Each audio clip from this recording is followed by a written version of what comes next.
Jonathan, thank you for joining us today. So as we just saw in the video, you just this week announced your first EU data center. Can you tell us a little bit more about that and why it's important for the company?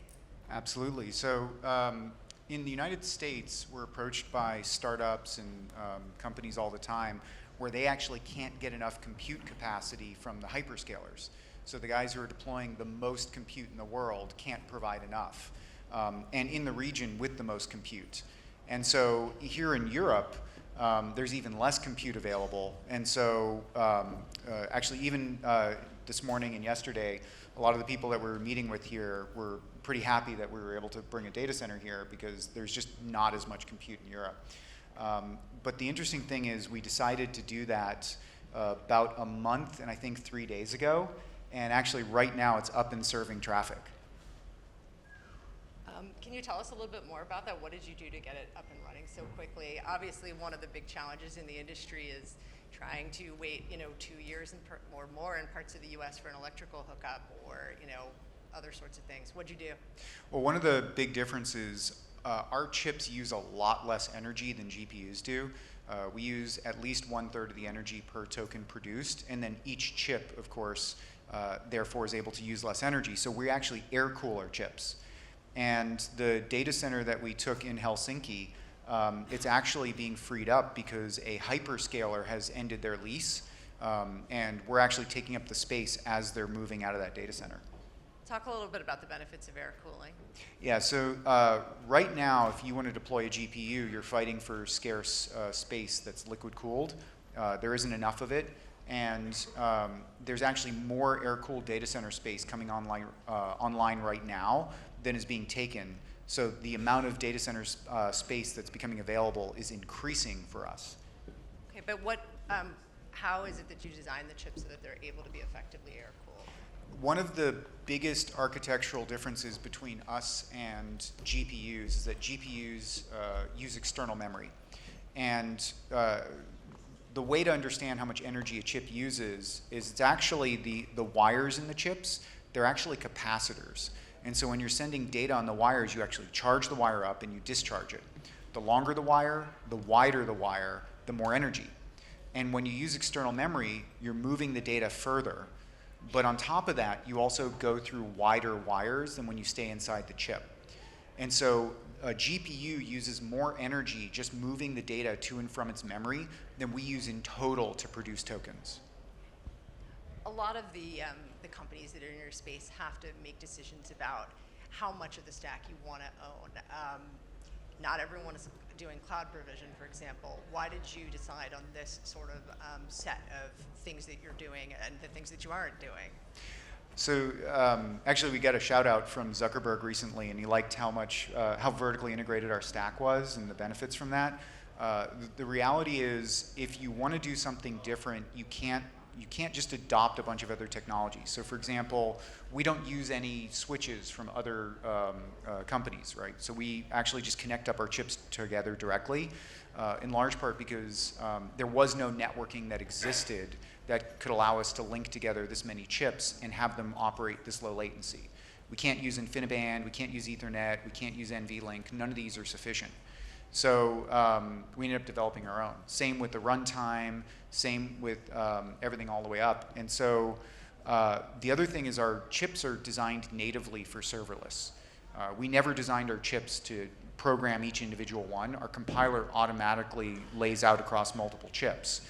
So since we were serverless from the beginning, we couldn't use a lot of the other software that existed. But also, again, we started with the compiler, and we automatically compile to our chips. We don't have kernels. It's just a completely different architecture. But it required a mindset of sort of burning the boats from the beginning, of we were just going to do whatever it took to get this performance. But why own or control the data center space? Why not try to place your chips with other hyperscalers or other clouds? What was the benefit for you of controlling the cloud more directly? Well, we're actually happy to work with anyone at any part of the stack. So there are some hyperscalers that are interested in deploying our chips. But right now, hyperscalers move a little slower than we do, so we're deploying as quickly as we can. You talked a little bit about your chip architecture, but let's talk about the broader landscape there. So your technology is called an LPU. Can you tell us what that means and how is that different from a GPU or a TPU? Well, I'd go back to the external memory. That's one of the big differences.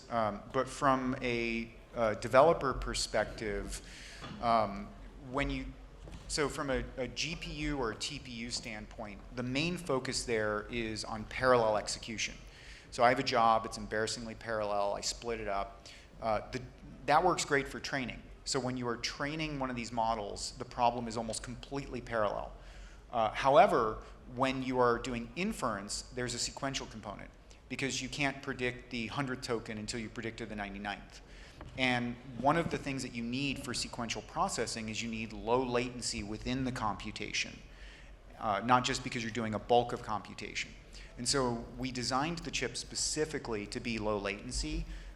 When we generate a token from, so for example, Llama Maverick, which is a 400 billion parameter model, we're actually running that on over 3,000 of our chips. And every single token that comes out passes through those 3,000 chips, sort of like an assembly line in a factory with a whole bunch of users all at the same time. And then we produce that token, and then we use that to produce the next one. And so the level of low latency that you need to do that on 3,000 chips, there's nothing like that with GPUs and TPUs. You worked on the original TPU in your time at Google. Tell us a little bit about what you learned from that and how it influenced what you wanted to build at Groq. Well, so I started the original TPU as a 20% project. And when I left Google, I knew I was going to do something in AI, but I wasn't 100% sure I was going to do chips. In fact, I didn't want to do chips again because it was hard. One of the VCs actually asked me, what would you do differently this time around? And I said, well, I would get the software to work because the software is a nightmare. When you're programming a GPU or a TPU, you have to write these things called kernels, which are these low-level assembly routines. And there's over, I think, 10,000 people at NVIDIA whose full-time job is just writing these kernels, and they claim another 40,000 in the ecosystem. Even Google struggles to keep up with the software. AMD can't keep up. We were a startup. There was no possible way that we were going to be able to hire 10,000 people to write kernels. So we spent the first 6 months working on an automated compiler, and only then did we design the chip. And so actually early on in Groq's history, a couple of the large tech companies building chips came to us and tried to acquire us. And they said, we've heard you've solved a software problem. Can you solve that for us? And I'm like, it's too late. You've already designed chips that can't be compiled for. You mentioned that you think that your architecture is superior to the GPU for inference. Obviously, if I were up here talking to Jensen Huang, he would have a different point of view. I think, he believes pretty strongly that NVIDIA GPUs are still the best thing for inferencing. Explain your point of view. Why isn't he right? Well, we are faster for inference, we're lower cost, and we're lower energy. So there could be something else that he's measuring for inference that we're not tracking that they're better at, but on those three we're better. I actually view it very synergistically.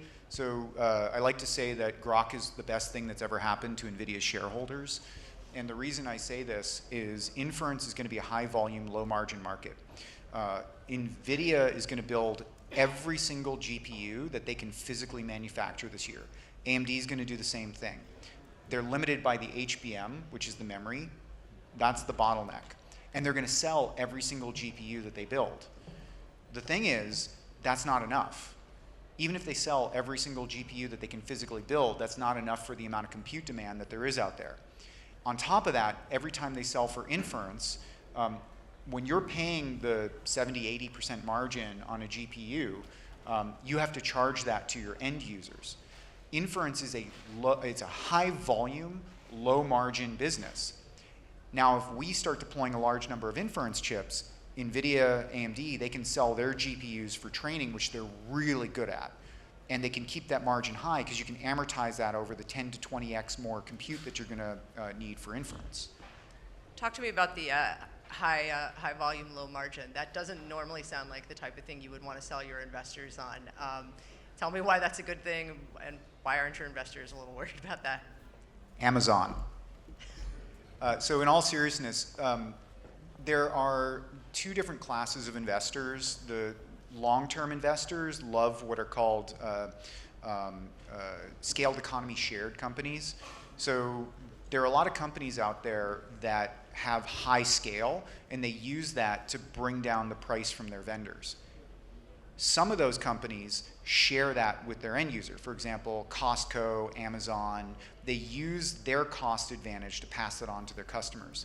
Then there's some other companies out there that just pocket that difference. For example, NVIDIA. That's great for NVIDIA in the short term, but for the end user, you would switch immediately if someone came in with something less expensive. And so in our case, we plan to pass those savings back to the end user and make it up in volume. So we probably will never be as high margin a business as NVIDIA is.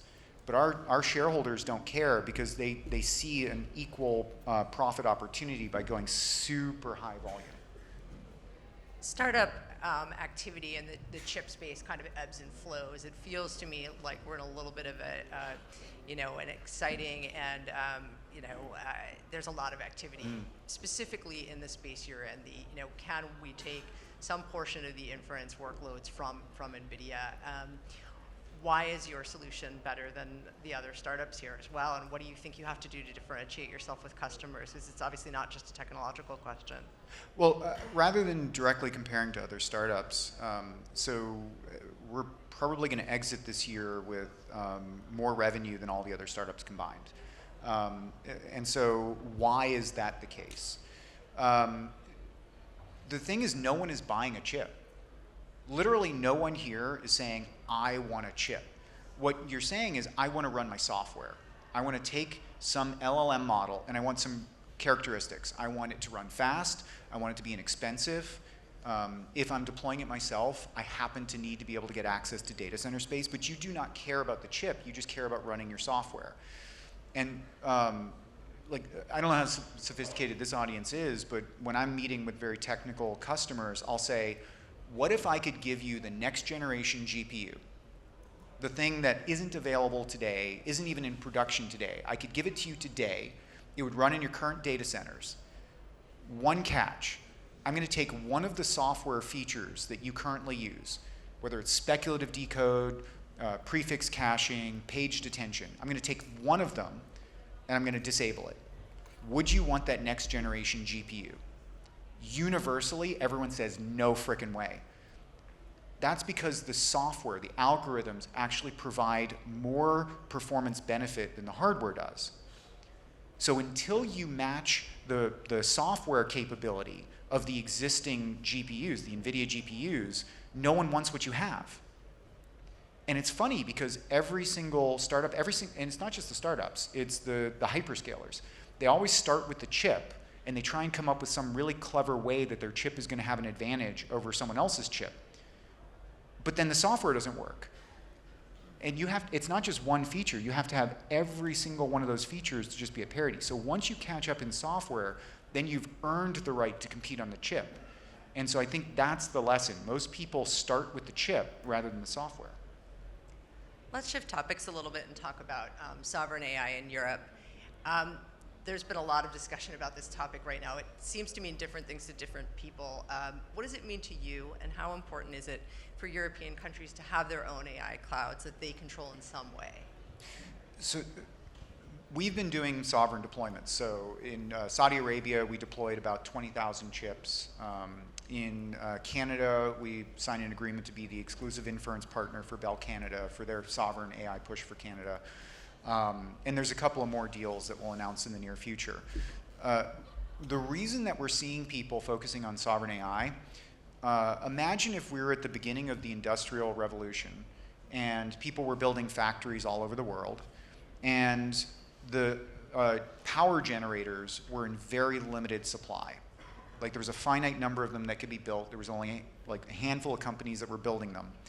And they were allocating them to other countries, not your country. You'd be pretty frustrated.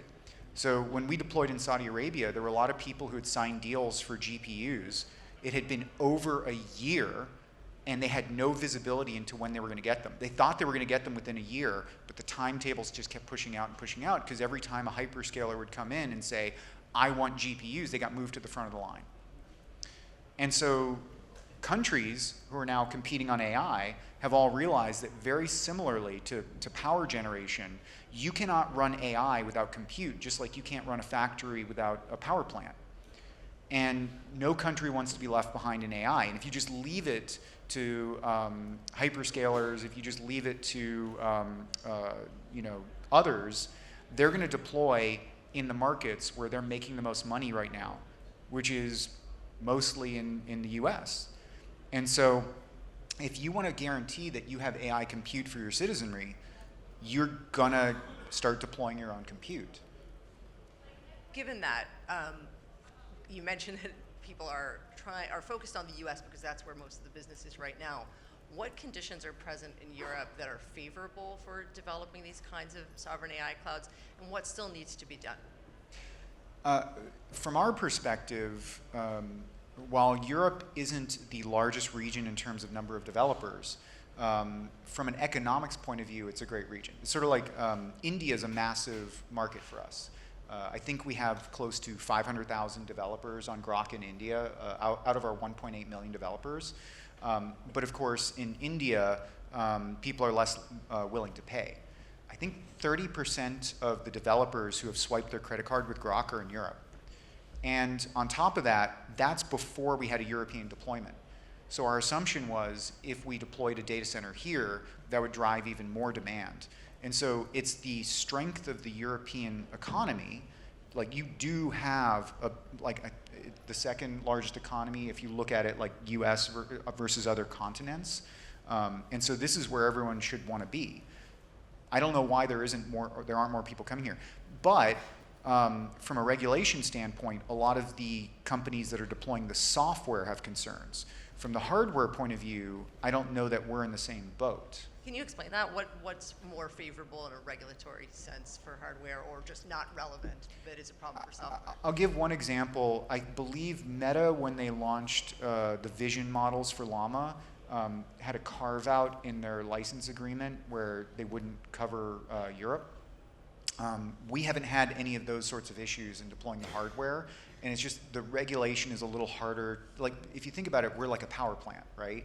We're not like the company producing the product directly, and so there's just a little bit less that we're exposed to.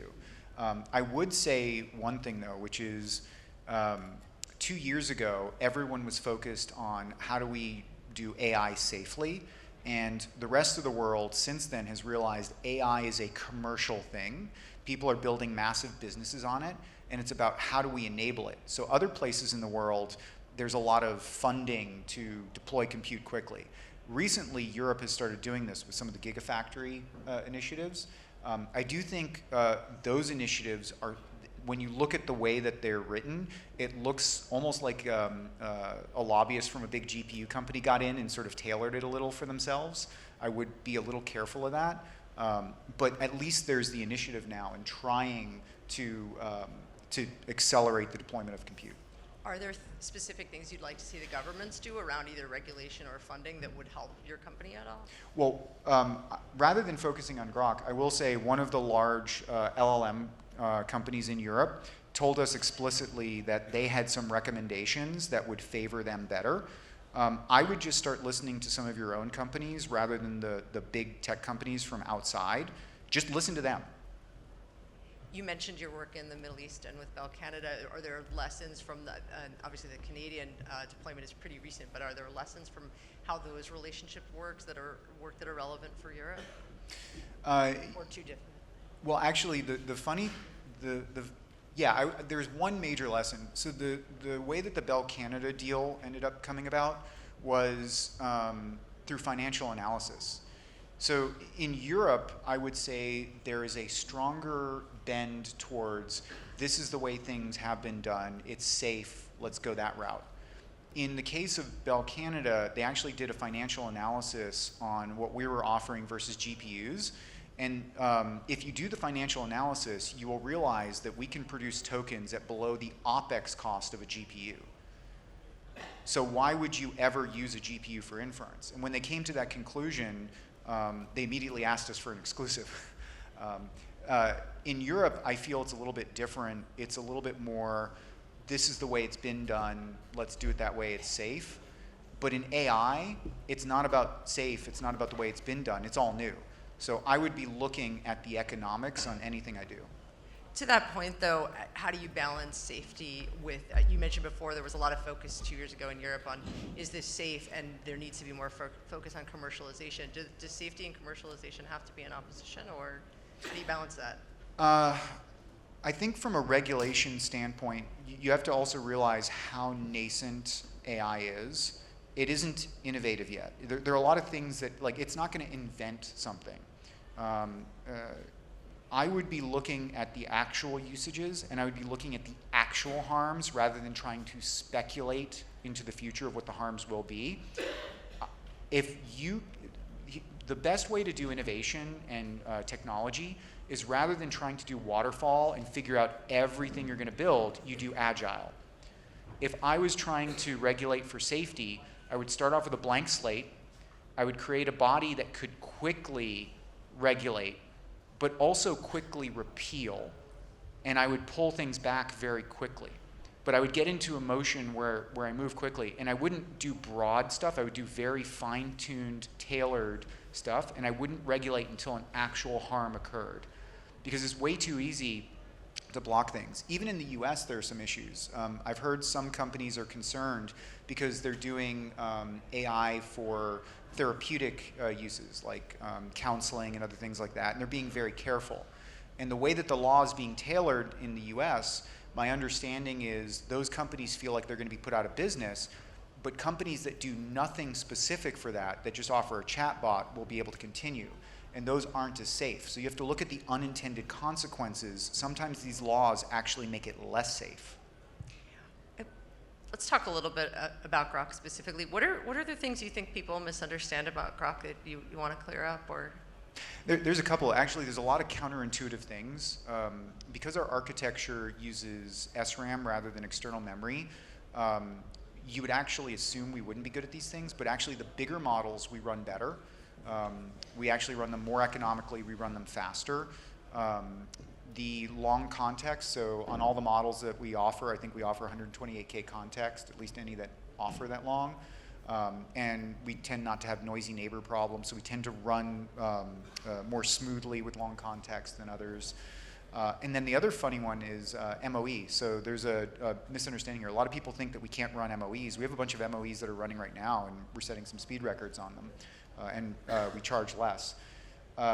We even did a deal recently where we're going to be doing video generation for a company.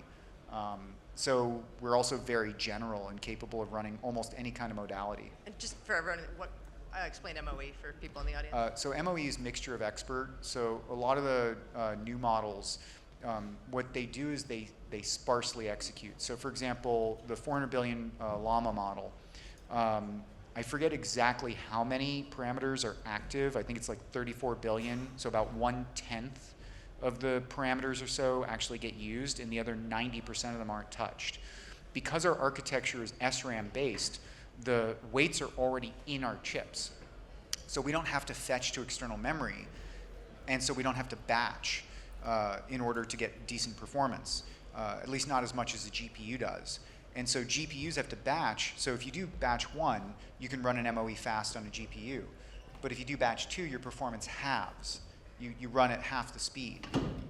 Whereas with us, we're actually able to run these MOEs without getting a huge performance penalty as we increase the batch size. What are the limits on Groq's growth right now? What do you worry about? So right now, I'd say we have a couple of customers that we're working on who have anywhere from 20 to 30% growth per month. Like, just imagine trying to build out infrastructure when your users are growing 20 to 30% per month. So right now it's all about how do we keep growing exponentially and faster than exponentially. So we had this all hands internally at Groq, and it was interesting. 18 months ago, we had I believe it was 1/10,000th of the token capacity. 1/10,000th. And so we've grown an enormous amount in that amount of time, and the wheels fall off every time you 2x, yet let alone 10,000. So in some ways, we're not even growing exponentially. We're just making these big, giant leaps. So we said when coming on stage, we had about 20 million tokens per second of capacity. A month and a half ago, we had 10 million. So when you're growing at that rate, it is faster than exponential. And so all these things you hear about blitz scaling and all that, none of that works. We've had to come up with all sorts of different ways to scale. That's all the time we have. Jonathan, thank you so much. This has been terrific. Oh, thank you.